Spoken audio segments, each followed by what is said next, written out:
We're going to officially call this meeting to order of the Kingston Police Commission. It's 4:00-ish on February 21st, 2024. We have a quorum. Thank you all for coming tonight. So going to go through our agenda here. A couple things to do before we get started. So first is we'll ask for a motion to accept the minutes from our previous meeting. Do I have a motion? Okay, thank you. Do I have a second? Thank you. All in favor? Aye. Any opposed? All right. And so at this point, we're going to ask for any communications in the last month. Chief, do you have any? I didn't see anything come through the emails. No. All right. All right. Swimmingly right along here. So, in terms of report from the chief, so give us an update on what's transpired over the last month or so. So Connor Payne has started with us.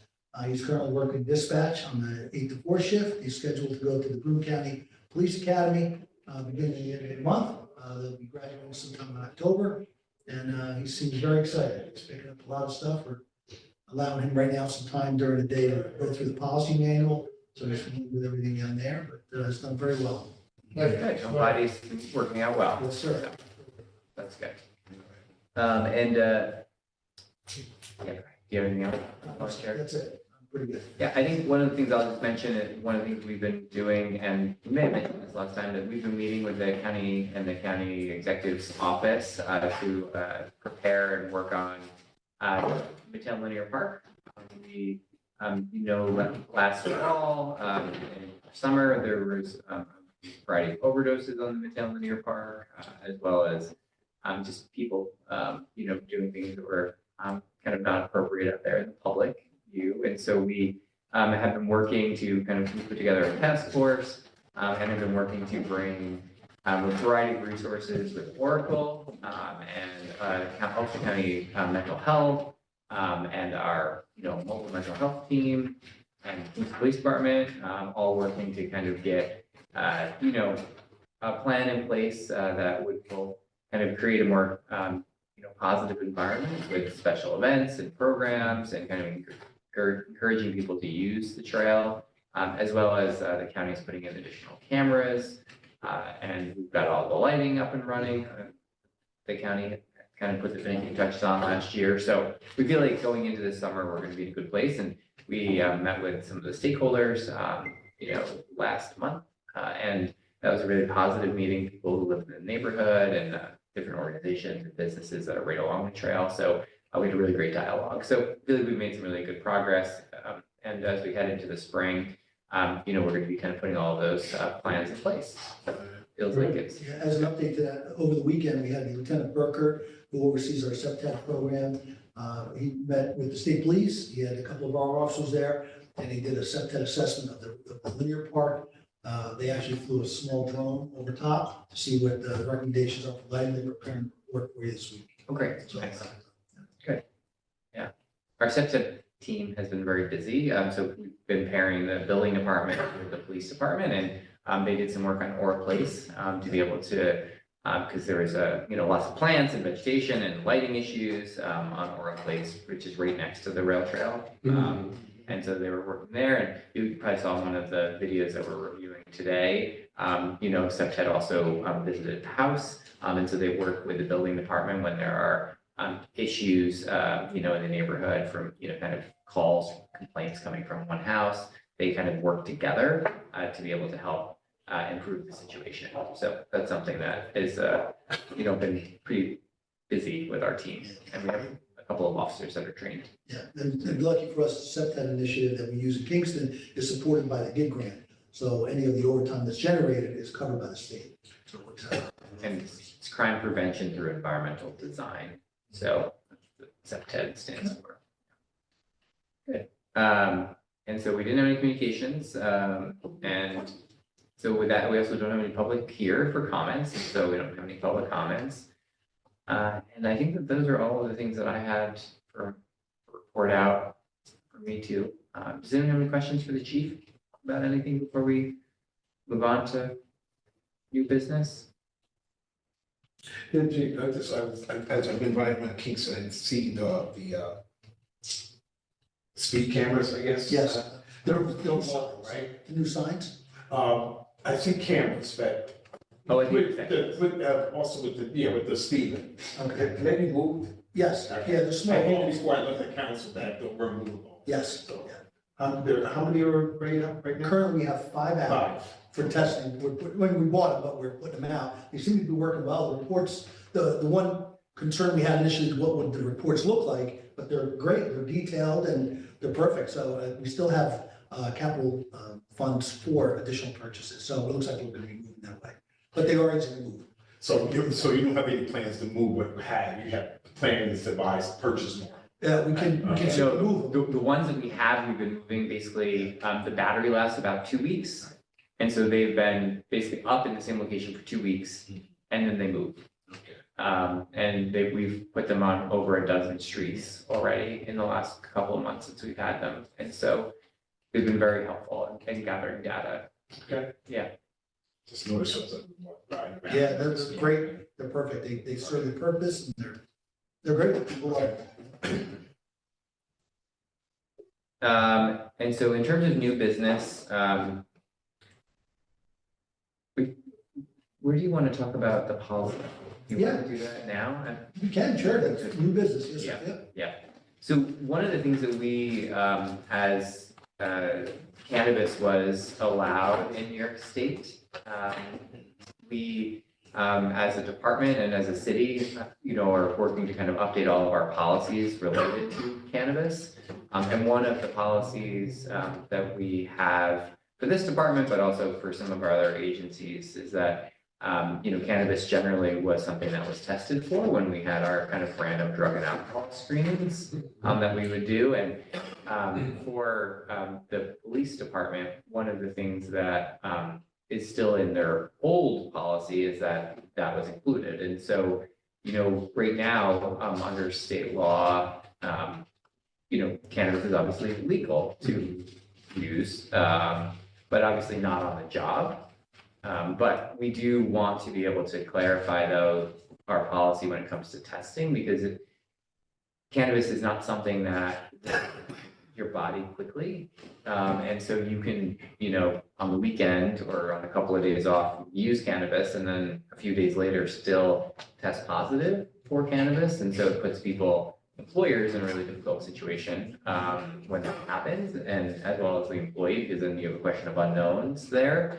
And so what we've seen and what most police agencies have done and what most communities and cities are doing are actually removing cannabis from the testing. So when these random drug and alcohol screenings happen, you're still testing for any other illegal narcotics, you're still testing them for alcohol, because again, that's something that's in your system and only stays in your system for a very short period of time. But they've been dropping the testing component for cannabis. And so we'd like to talk about that today. And I think in the end, This is just the one policy, unless Yeah. it's multiple policies, right? So currently, our policy states in the section about drug and alcohol-free workplace, possession, use, or being under the influence of medical cannabis on duty is prohibited, may lead to disciplinary action. So we've addressed that it can't be done, right? And certainly we have a mechanism to check, right? If an officer comes in any type of impaired state, whether it's be alcohol or any other type of drug, the supervisors are trained to recognize that and work on whatever that happens, right? So however we're going to handle it from there, disciplinary action. The one thing that has become a question is our testing facility that we use down in Poughkeepsie has said, hey, just so you know, we're making some changes here. How do you want to handle if an officer comes in and has a medical marijuana card and tests positive? Our policy here is if they show positive for cannabis and they produce a medical marijuana, you're going to get a negative result. We're going to show you negative. Currently, that's still the policy for any type of prescribed medication. If there's on some sort of prescribed medication that flags on a test, they get the test results, they show, oh, there's positive, they call the officer, you have a prescription for this medication you failed to tell us about. Yes, I do, here it is. They change or edit the report that comes to me that says negative. So I never get that part, right? HIPAA is always a concern, right? So a lot of agencies now have said, we're just not gonna test for marijuana anymore. Our policy covers the on-duty use of medical marijuana. Clearly, recreational use is still prohibited, right? You can't use that in federal law, but the medical marijuana for on-duty is prohibited currently in the policy. So that doesn't have to be changed. I guess what I'm asking the commission to do is review whether or not we should continue to test for it on random drug tests.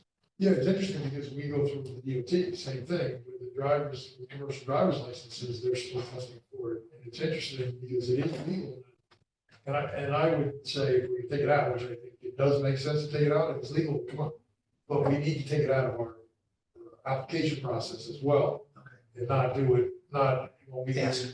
Yeah, I mean, because then it could be somewhat intimidating, for somebody to say, okay, if, right now it's legal for them to do it, and then they have to apply for this job, and then they're gonna ask them, lie detector test, it's like, it's kind of like, did you drink a beer? Yeah. But we do ask about alcohol.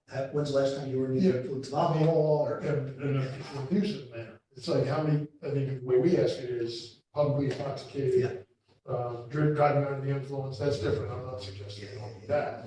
But- Yeah, so those questions should remain even when it's under the influence of marijuana or anything like that, just not, when's the last time you consumed, that you were under the influence, right? Just, that's okay.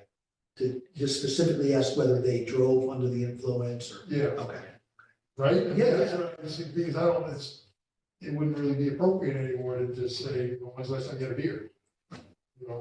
If I'm getting this right, we're saying we're gonna leave, if they're using marijuana, that question's still gonna be He's talking about taking it out of the test. taking it out For testing, and taking out the questionnaire as well, the application for. Because it's interesting, because it's legal state, but it's not legal federal. that's the issue. Yeah, and so I think what we're saying is that we would not test for it, but that in terms of the employment process, we would still ask if they have abused. So we have to make sure the wording. Yeah, which is generally we do already with the abuse of alcohol, so we ask, have you ever been under the influence while driving, while working, or whatever. Publicly intoxicated. Publicly intoxicated. There may be a question in the background packet process where we ask, how many alcoholic beverages do you drink in a week? Yeah. We currently ask that, but, we could also ask the same thing, like, how often do you, get high in a week? But it's legal now to a certain quality. Right. So if somebody got flagged, now, one of your officers is flagged, not medical marijuana, they don't get in trouble. They do Well, now. Well, right, we haven't had it happen yet, but if someone comes, if they're randomly chosen, they go down for the drug test and it flags as cannabis in their system. Normally, they'd say, do you have a medical marijuana card? If they produce it, we're showing negative. But the testing is like, the testing facility is like, will still want to test because, If they don't produce it, the answer to the Right. question right now, they don't produce it. They're in trouble. yes, they're in trouble. Yeah. That's correct. Because there's no way to know whether they took that an hour ago or a couple days ago. So then that's what I was trying to get to, they would still be in trouble Yes, if they don't prove. Yeah, and the system was set up when it was legal. that's correct. And is that same for DOT? DOT is still. Yeah, because it's federal and there's no way to get around. So a truck driver, commercial truck driver, to get a license, they still send you they randomly do the same thing we do. Is that with all our departments? Is that? No, so Is that for with the DPW? So for CDL drivers, which are the ones that are required to have a CDL for their job, they still are in the random drug testing program and they cannot, Come with it. test positive for it in their system. But because that's a federally managed program. If you don't need to have it, we are currently working with our other unions to, get rules in place that if you're just driving like a regular vehicle and you don't need a CDL for it, like a pickup truck, that, marijuana will not be a part of the testing protocol. Yeah, the state police, on their side of it, no marijuana, medical or otherwise, they're prohibited, and they've fallen back on the federal statute that prohibits anyone whose duties require them to carry a firearm, not to be, that's it, they're done. On the local law enforcement level, it really is up to the agency to determine whether they're gonna test for it, whether they're gonna make it. There's some agencies that say, like the state police, you're not doing it.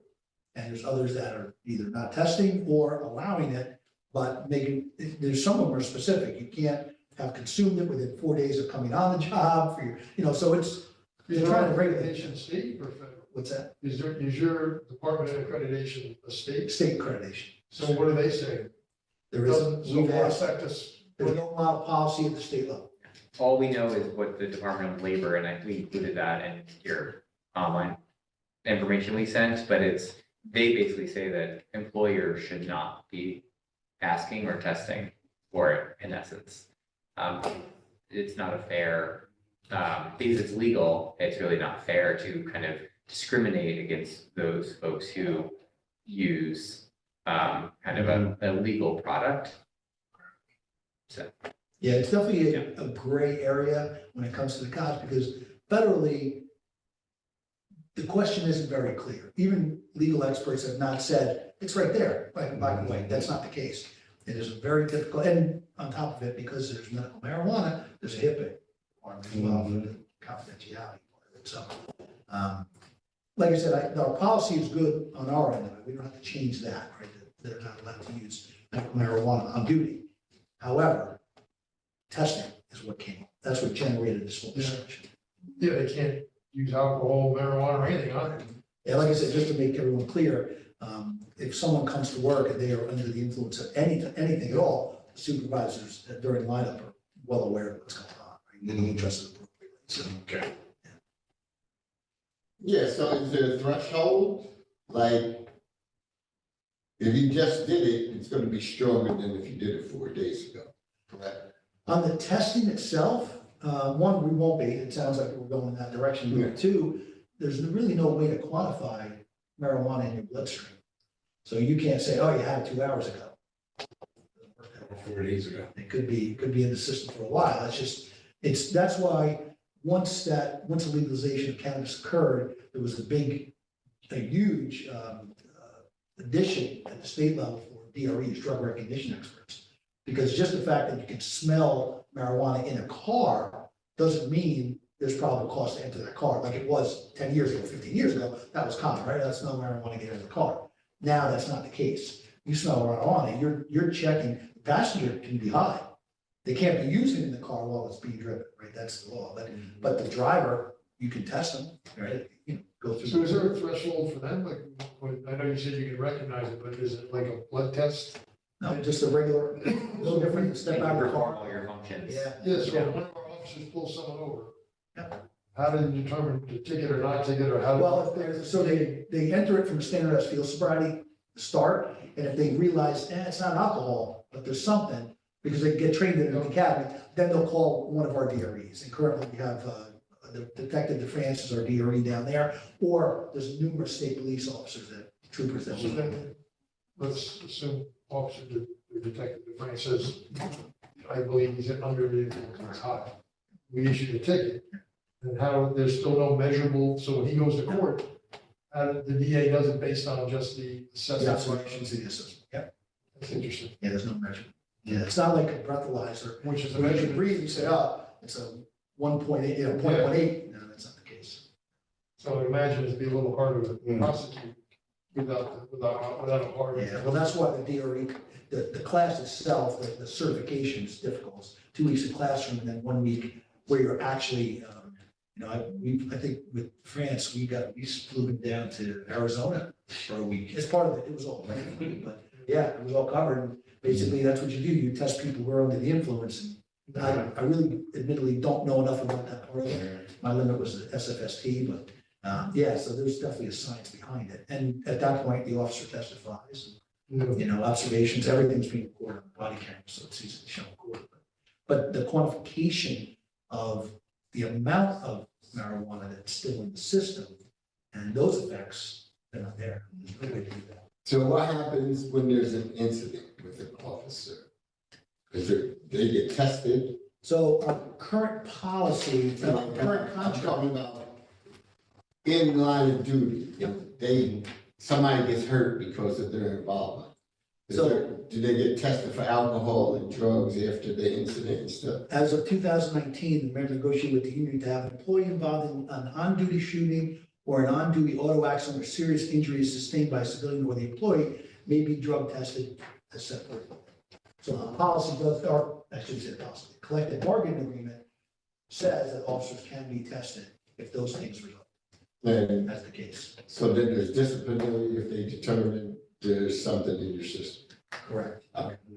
But, again, without the ability to quantify, we don't know if they used marijuana 3 days before and are currently not under the influence when the accident took place. Or 3 weeks before, Or, yeah. Yeah. Or 3 hours before. or 3 hours. Well, normally if it's within the hourly range, we'll pick up on that at the supervisor level, right? And clearly, I mean, I'm not talking about somebody coming on duty, suddenly getting into a patrol car and smoking, right?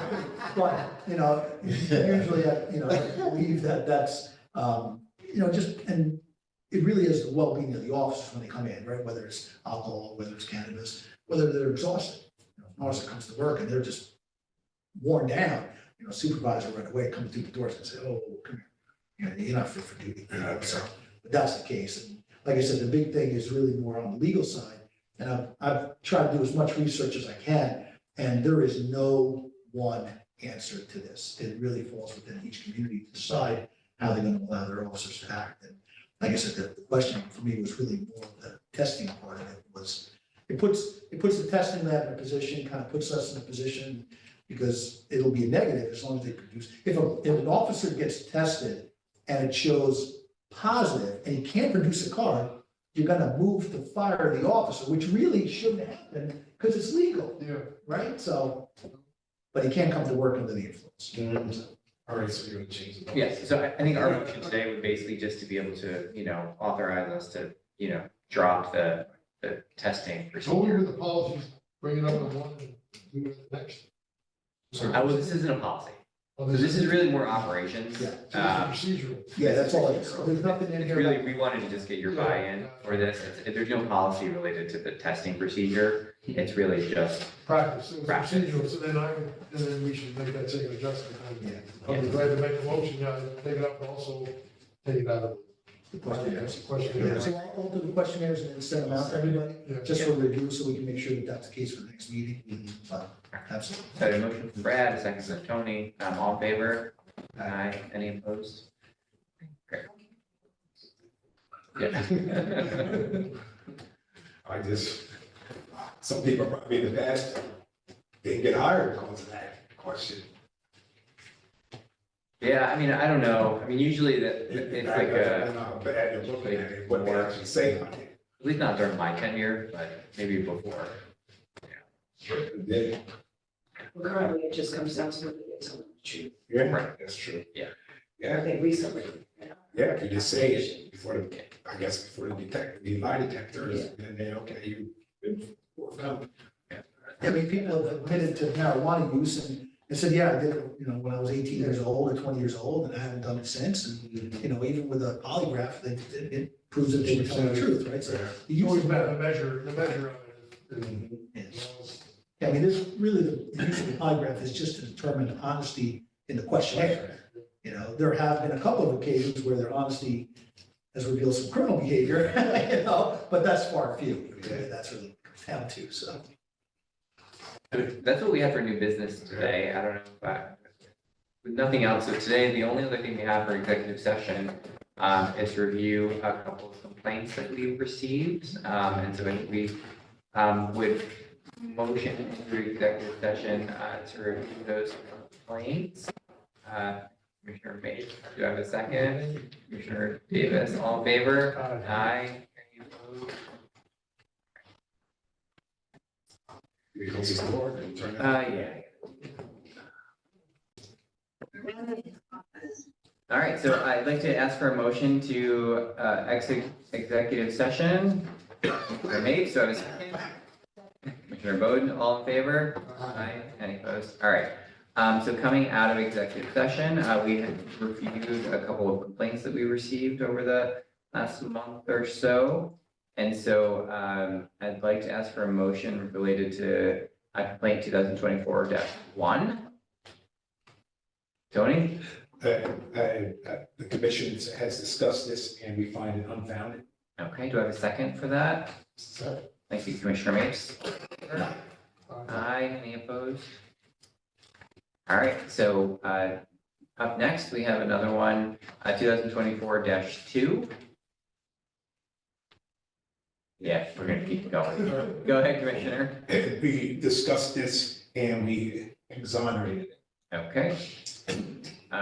So, Thank you, Commissioner Jordan. All in favor? Aye. Any opposed? Okay, all right, we've got 2024-3. Again, we discussed this and we exonerated. Do I have a second? Thank you, Commissioner Mapes. All in favor? Aye. Any opposed? All right, and then 2024-4. Again, we discussed it and not sustained. All right, do I have a second on that? second. Thank you, Commissioner Jordan. All in favor? Aye. Aye. Any opposed? Okay, so that's all we have for this evening. And so with that, I want to thank everybody for coming today and ask for a motion to adjourn. All right, thank you, Commissioner Davis. So second. Second. Thank you, Commissioner Bowden. All in favor? Aye. All right, thank you all very much. Thank you. Let's do it.